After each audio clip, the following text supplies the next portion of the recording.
गाड़ियों के निबंधन और ड्राइविंग लाइसेंस बड़े पैमाने पर निर्गत किए गए हैं और लगभग ये कहें कि 15 दिनों में आज जो निबंधन के कागज लोगों को सुपुर्द किया गया है, ये 3,45,000 से ज़्यादा लोगों को गाड़ियों का कागज आज उनके घर भेजे गए हैं। और दूसरा जो ड्राइविंग लाइसेंस है, जब से परिवहन मंत्री श्रवण कुमार बने हैं उस समय से एक्शन मोड में नजर आ रहे हैं। हालांकि सुशासन की सरकार बोलने वाली नीतीश की सरकार में सारे मंत्री एक्शन मोड में हैं, लेकिन श्रवण कुमार के परिवहन मंत्री बनने के बाद आज से कुछ दिन पहले अधिवेशन भवन में एक मीटिंग रखा गया था और मीटिंग के बाद उन्होंने एक टारगेट दिया था, जिसको आज 31 दिसंबर को जिला परिवहन कार्यालय पटना में परिवहन पदाधिकारी के द्वारा संपन्न करा लिया गया। और इसी में आपको दिख रहा होगा, पीछे एक बोर्ड लगा हुआ है जिसमें दिख रहा होगा कि चालक के ड्राइविंग लाइसेंस और आरसी जो होता है, इसका पूरा का पूरा एक खाका तैयार करके फिर चालकों को बुला के उसके बाद उनको सम्मानित करना और ड्राइविंग लाइसेंस और आरसी दोनों वितरण करना आज के कार्यक्रम में शामिल था। अब परिवहन मंत्री क्या कह रहे हैं आप सुनिए। आज बिहार राज्य परिवहन विभाग के द्वारा गाड़ियों के निबंधन और ड्राइविंग लाइसेंस बड़े पैमाने पर निर्गत किए गए हैं और लगभग ये कहें कि 15 दिनों में आज जो निबंधन के कागज लोगों को सुपुर्द किया गया है, ये 3,45,000 से ज़्यादा लोगों को गाड़ियों का कागज आज उनके घर भेजे गए हैं। और दूसरा जो ड्राइविंग लाइसेंस है, वो ड्राइविंग लाइसेंस के भी आज अनुज्ञप्ति जो निर्गत किए गए हैं, वो 84,841 ड्राइविंग लाइसेंस के कागजात उन बेरोजगार युवकों को और जो लाइसेंस प्राप्त करने ड्राइविंग लाइसेंस प्राप्त करने के इच्छुक व्यक्ति थे उनको दिया गया है। इसके लिए मैं अपने अधिकारियों को धन्यवाद देना चाहता हूं कि ड्राइव चला करके ये दोनों कामों को बहुत कम समय में लोगों को ये सुविधा उपलब्ध कराने की व्यवस्था की है।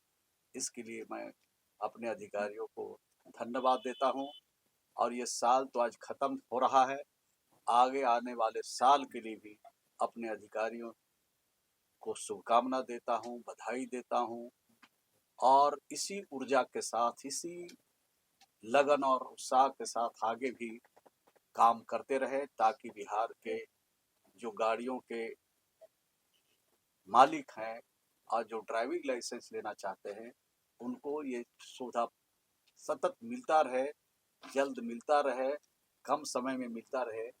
इसी के लिए उनको नए वर्ष के लिए भी शुभकामना अधिकारियों को मैं देता हूँ। रोड सेफ्टी के लिए सर क्या बोलते हैं? देखिए, रोड सेफ्टी के बारे में हमारे अधिकारियों ने एक ड्राइव चलाया है।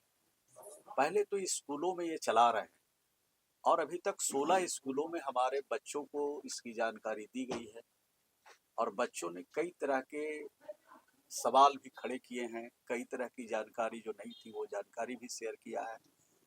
तो हमारे अधिकारी इस काम में को बड़े पैमाने पर शुरू किए हैं और एक बड़ा कार्यक्रम करने का भी इनके मन में बात है ताकि बिहार के अन्य लोगों को भी इसकी अवेयरनेस की जानकारी मिल सके।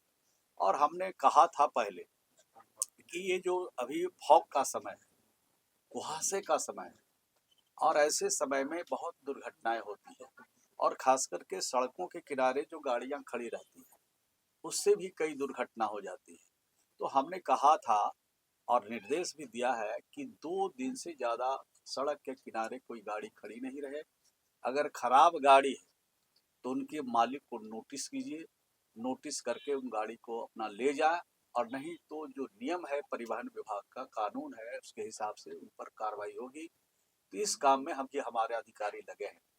दूसरा जो ट्रैक्टर है और उस तरह की जो अन्य तरह के वाहने हैं जिसमें पीछे से कुछ दिखता नहीं है, कोई बैक लाइट नहीं है, तो उसमें भी हमने कहा था कि आप उनको ट्रैक्टर और खास करके ऐसे वाहनों में वो एक आप उसके अंदर लगाइए जिससे कि गाड़ियों के लाइट पड़े तो पता चले कि ये गाड़ी आगे कोई जा रही है। तो हर प्रकार का प्रिकॉशन लेने का उपाय परिवहन विभाग कर रहा है और इसमें सफलता भी मिल रही है। आगे और बेहतर करने की कोशिश की जाएगी नए वर्ष में 2026 में। सर यहाँ परिवहन तक के बात लेके किया एक गया जो ड्राइविंग लाइसेंस बनता है उसके लिए, और जहाँ है वहाँ पे कहीं पे बकरी चल रहा है, कभी भैंस चल रहा है, तो इन सब पे कैसे श्रीमान का ध्यान? सबको दुरुस्त किया जा रहा है और नए भी खोले जा रहे हैं। अभी औरंगाबाद में कितना बेहतर खुला है, एक बार जरूर अपने आप चले जाएं तो ज़्यादा अच्छा है। नहीं गए तो अपने रिपोर्टर से पूछिए कि कितना अच्छा वहाँ पर ट्रेनिंग सेंटर ये है। तो सिर्फ 2 जिले की और बात है, आपको ये और भाई 8 जिले बता की बात दूं कर रहा हूँ। कि वहाँ पर महिलाओं का भी ट्रेनिंग हो रहा है। जो हमारी जो बसें चलेगी, पिंक बसें जो चल रही 100 के करीब, हमको 250 पिंक बसों को चलाने के लिए महिला ड्राइवर चाहिए, महिला कंडक्टर चाहिए। उस दिशा में विभाग एक्सरसाइज कर रहा है और महिलाओं को प्रोत्साहित करने के लिए अभी तो वहाँ पर 21 महिलाओं का ट्रेनिंग शुरू हो गया है। 1 महीना के बाद पूरी ट्रेनिंग उनकी हो जाएगी, पिंक बसों का संचालन करने लगेंगे। तो हर प्रकार का जो काम है परिवहन विभाग का, वो हमारे अधिकारी हर स्तर पर कर रहे हैं। और जब ट्रेनिंग नहीं होगी तो फिर ड्राइवर लाइसेंस कैसे मिलेगा? तो ड्राइवर का लाइसेंस तो मिल रहा है। आपने देखा है कि 1,30,33,000 आज बिहार में ड्राइवर है और अभी और लोग बन रहे हैं। तो हर प्रकार से परिवहन विभाग पूरी मुस्तैदी के साथ हमारे अधिकारी काम कर रहे हैं और तेजी से भी काम करेंगे। जहाँ जहाँ कुछ सुझाव आपको देने की जरूरत होगा दीजिएगा, उस पर भी अमल सर करेंगे। एक बात पूछना चाहूंगी कि ये जो ऑटो की जो संख्या लगातार अपने राजधानी में बढ़ती जा रही है ई रिक्शा से, वो एक जाम का बड़ी वजह बन रही है, वो हम लोग सब लोगों को पता है। उसके लिए सर कुछ उपाय? हमको रोजगार देना है। जाम की समस्या का हल निकल जाएगा जब वो अवेयरन करेंगे। उनको लगेगा कि भाई हमको अनावश्यक रूप से गाड़ी को संचालित नहीं करना है। ट्रैफिक नियम का पालन जिस दिन होने लगेगा उस दिन सब लोग जाम से निजात पा जाएंगे और हम रोजगार की दिशा में काम कर रहे हैं। लेकिन कुछ उसमें जानकारियां मिली है, उस पर भी हम लोग अभी विभाग के बड़े अधिकारियों के साथ बातचीत करके उसका कैसे हल निकल सकता है इस पर भी विचार करेंगे। 2014 के बाद सर यहाँ परमिट नहीं जारी किया गया है ऑटो, खास करके जो शहरी क्षेत्र में जो ऑटो या ग्रामीण क्षेत्र में पटना में ऑटो किराया का भी सर नहीं हुआ है और किराए का निर्धारण भी नहीं हुआ है। उस सब कहा ना कि अभी हम लोग बैठ के समीक्षा करेंगे। अब नए साल में कुछ नए साल के लिए काम छोड़िए, पुराने साल पर बिताइए और कई तरह की जो जानकारी आप चाह रहे हैं वो हमारे दिमाग में भी है, हमारे अधिकारियों के नॉलेज में भी है। लेकिन सब काम एक साथ हम नहीं कर सकते। धीरे धीरे करके हम उसका निपटारा करेंगे। चाहे किराया बढ़ा रहे उसका, चाहे एक जानकारी ये भी मिल रही है कि ये जो हमारा जो टोटो गाड़ी है वो हाईवे पर चल रहा है। अगर हाईवे पर ये गाड़ियां चलेगी, उनके पास कोई लाइसेंस भी नहीं है, तो ये हाईवे पर चलेगी तो दुर्घटना को निमंत्रण देना है। उस पर भी विभाग के अधिकारियों के साथ बातचीत करेंगे।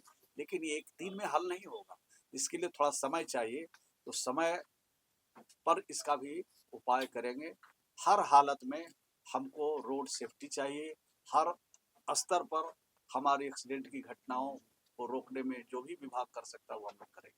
सर रोड सेफ्टी की अगर बात कर रहे हैं तो ग्रामीण इलाकों में आप चले जाइए, करोड़ों की संख्या में बसें ऐसी चल रही हैं जो ना फिट है ना सड़क पे चलने के लायक है। तभी तो हमने कहा कि स्कूल के लिए सिर्फ बात ये थोड़ी है, मैंने कहा है स्कूल के साथ साथ जितने भी वाहन चलेंगे उसकी भी जांच परख होगी।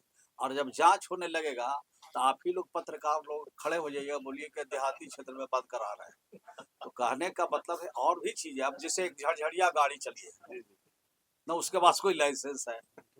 अब मान लेके आपका पत्रकार जी के जा रहा है, उसको रोक दिया हमारा अधिकारी, तो नीचे से ऊपर तक खबर फैलाइएगा कि भाई पत्रकार के सामान रोक दिया है। कहने का मतलब है कि हमारे अधिकारी पूरी कोशिश कर रहे हैं कि नियम का पालन करें। अब हेमलेट आप कोई पत्रकार चाहे कोई नेता लगा के नहीं जा रहा है और उसको पकड़ता है अधिकारी तो कितना परेशानी होती है। लेकिन सब लोग अगर अपनी जवाबदेही का निर्वहन करेंगे और परिवहन विभाग का जो नियम अगर उसका पालन करने लगेंगे तो न रोड जाम मिलेगा और न कहीं एक्सीडेंट की घटना देखने को मिल सकती है। सर आगे आने वाले दिनों में बढ़ेगी भी क्या? अभी तो शुरुआत किया है मैडम जी। आप कुछ महिलाओं को प्रोत्साहित कीजिए वो ड्राइवर बनने के लिए आगे आवे सर मैं पूरी और कोशिश करूंगी। कंडक्टर बनने के लिए आगे आए। पिंक बस भी रहेगी, अब पिंक ड्रेस में भी रहेगी। हम तो वहां पर उनको चला रहे थी तो हम पर चढ़ के बस पर देखे हैं। थोड़ा समय लगेगा, सर, एक इंतजार समस्या कीजिए। महिलाओं के साथ ये भी आ रही है कि वो कह रहे हैं कि कभी या तो पति के साथ रहती है या छोटा बच्चे के साथ रहती है, बोले तो वो अगर मेल पर्सन है तो उनको वो नहीं चढ़ पाती है, तो क्या ऐसे छूट देंगे बच्चों को? कानून का हम कानून में कोई फेरबदल नहीं करेंगे। अगर करेंगे तो वो वही हो जाएगा हालत जो सिटी बस का है, वही हालत पिंक बस का हो जाएगा। सरकार सर ट्रांसपोर्ट व्यवसाय से लाखों लोग प्रत्यक्ष और अप्रत्यक्ष रूप से जुड़े हुए हैं, मुख्य है। और उस पे है क्या कि जैसे रोड टैक्स आपका फेल हुआ तो 200% जुर्माना उस पे कर दिया जाता है विगत कुछ दिनों के बाद। तो सरकार आने वाले दिनों में, क्योंकि मार्च क्लोजिंग आ रहा था, ऐसी कोई योजना ला रही है जिसमें ट्रैक्टर से लेके और कमर्शियल वाहन जितने भी हैं उनके अर्थदंड में जो जुर्माना किया जा रहा है उस पर कुछ रियायत मिल सके। देखिए, पहले तो वो जानबूझ के ऐसा काम कर रहे हैं ना। उनको तो सब कुछ मालूम है, जो वाहन चालक है, वाहन के जो मालिक है, उनको मालूम है कि हम गाड़ी चला रहे हैं, हमको टैक्स देना है। और टैक्स नहीं देते हैं तो कैसे गाड़ी चलेगी? अगर हम लोग पूरी तरह से माफ करते रहे तो ये राज्य सरकार को आमदनी कहाँ से आएगा? अर्थदंड में राज्य सहमति सरकार है। को आर्थिक स्थिति मजबूती कैसे मिलेगी? आप जो सवाल उठा रहे हैं वो जानबूझ के कुछ लोग ऐसा करते हैं। कमाई तो कर रहे हैं, बिना परमिट के गाड़ी चला रहे हैं, तो बिना परमिट के गाड़ी चला रहे हैं तो आमदनी सरकार को आप थोड़ी दे रहे हैं।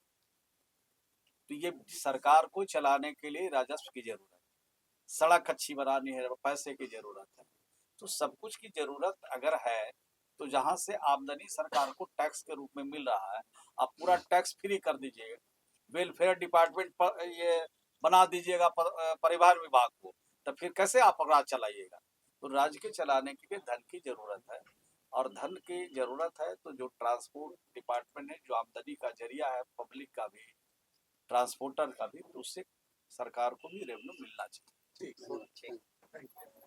तो ये थे बिहार के परिवहन मंत्री श्रवण कुमार, जिनसे जो लगातार एक्शन मोड में है और आने वाले समय में देखते हैं कि परिवहन मंत्री के द्वारा परिवहन व्यवसाय को लेके क्या क्या काम किया जाता है, कैसे परिवहन विभाग को घाटे का जो व्यापार था उसको और मुनाफे का व्यापार बनाया जाता है।